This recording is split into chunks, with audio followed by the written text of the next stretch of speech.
At the age of 12, my life changed dramatically when my family moved from Kenya to Canada. This transition opened up a vibrant new world filled with exciting opportunities, diverse cultures, and welcoming people.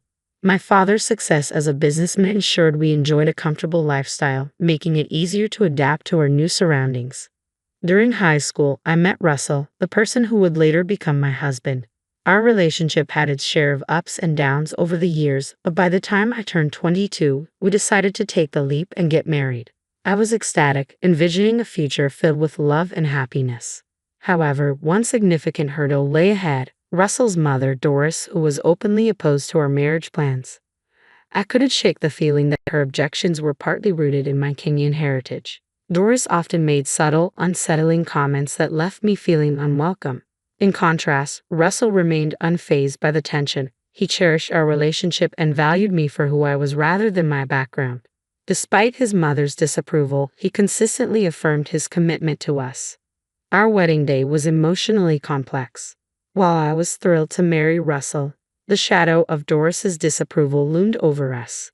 Determined to focus on our love, I tried to ignore the negativity. In the days that followed, Doris's disdain became more pronounced. She frequently made disparaging remarks about my culture, which was painful.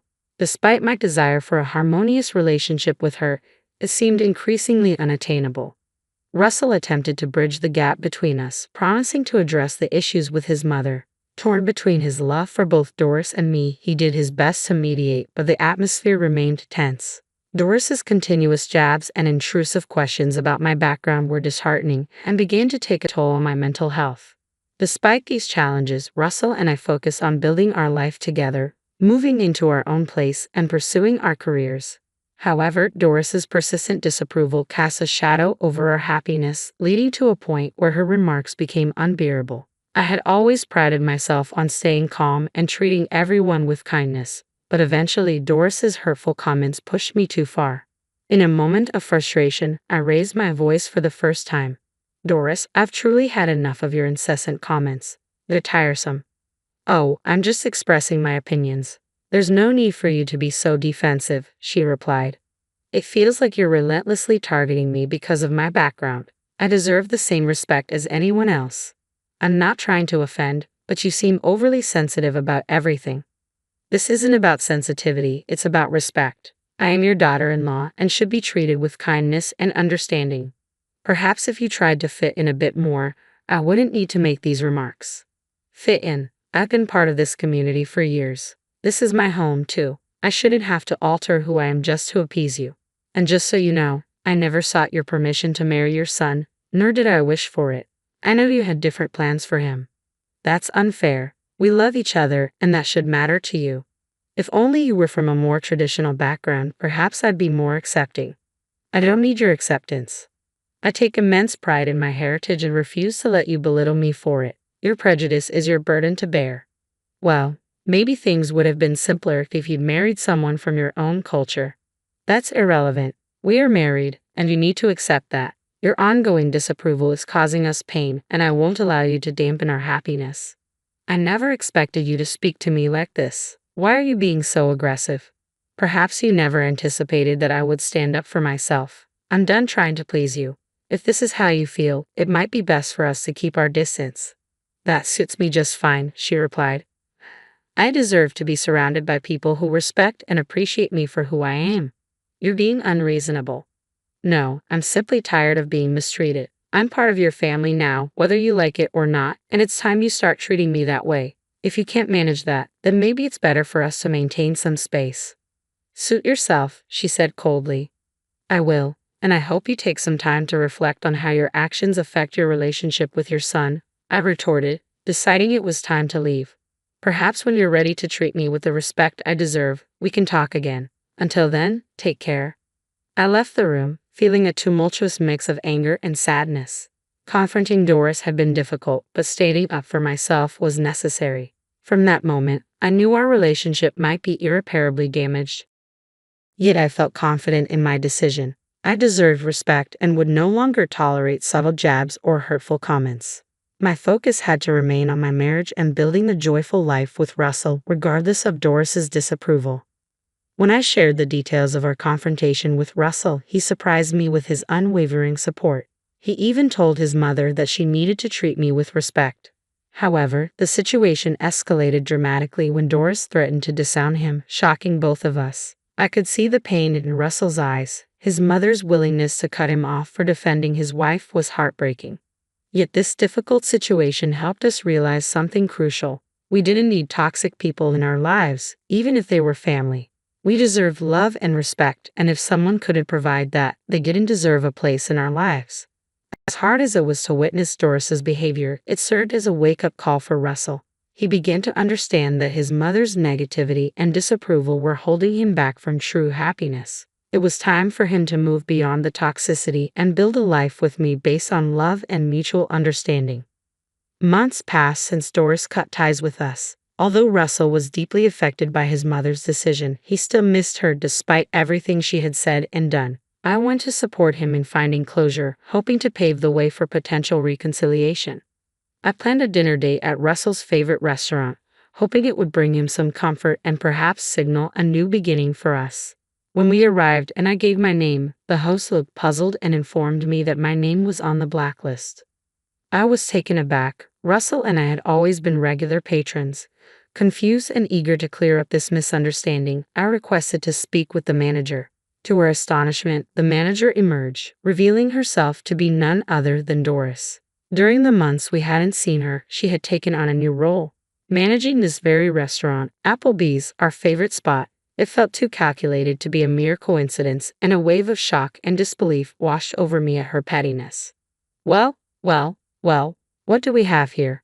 I never thought I'd see the day when you two would show up at my restaurant. Doris greeted us, not missing a beat as she informed us that we were not welcome.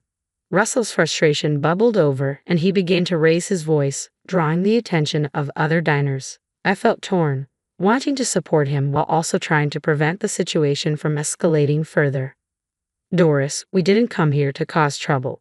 We just wanted to enjoy a peaceful dinner. I tried to reason with her. We just want a peaceful dinner. A peaceful dinner with the likes of you. I don't think so. It's quite amusing to see you both here, practically begging to be let in after everything that's happened, Doris retorted smugly. What are you talking about, Mom? We've always loved this place. Now you're saying we're not welcome. Russell asked, incredulous. It's quite simple. When he chose to marry her against my wishes, I had to make a decision. I couldn't allow my son to make such a dreadful mistake, so I decided to protect my business from your poor choices, Doris explained coldly. You're sick, Mom. It's disgusting that you're doing this on purpose just to spite us, Russell accused, his voice filled with dismay. Oh please, Russell. I'm just looking out for my reputation. I can't have people like you associating with my business. Doris dismissed him. This is ridiculous. Mom, you're choosing your bigotry over your son. I thought you were better than this, Russell lamented, hurt evident in his voice. You're the one who chose this path. Don't blame me for the decisions you've made, Doris shot back sharply.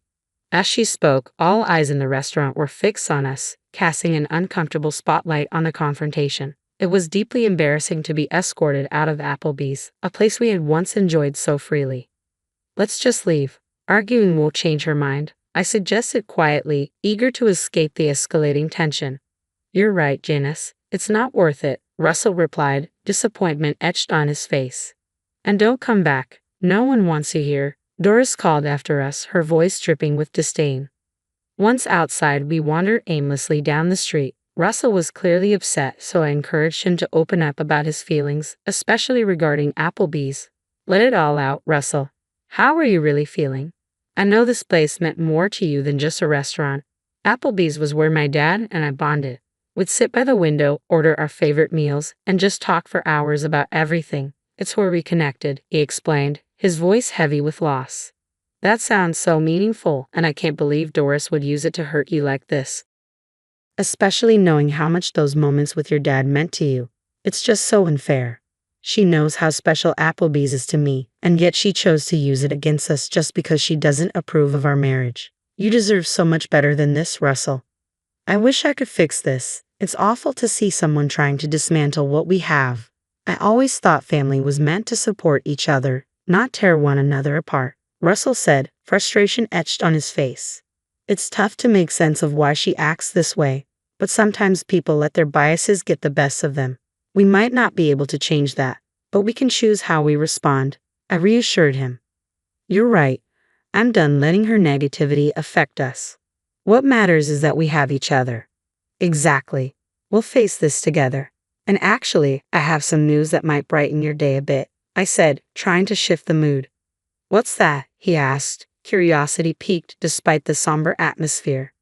Well, it turns out my dad recently acquired the entire block of buildings on this street, including Applebee's, I revealed. Really? Why didn't you mention this before? It just happened. He finalized the deal with the investors recently, and I was still grappling with how everything would unfold. I had planned to share the news during a celebratory dinner at the restaurant. That's incredible, Janice. I need to congratulate him later, Russell said, genuinely impressed. We can do that later, but right now we need to address your mom, I replied, steering the conversation back to the pressing issue. My dad is quite formidable in business matters, and he won't take kindly to how Doris treated us. He's going to handle this situation. Feeling a mix of urgency and determination, I decided to call my dad and put him on speakerphone so Russell could listen in. I explained everything that had transpired at Applebee's.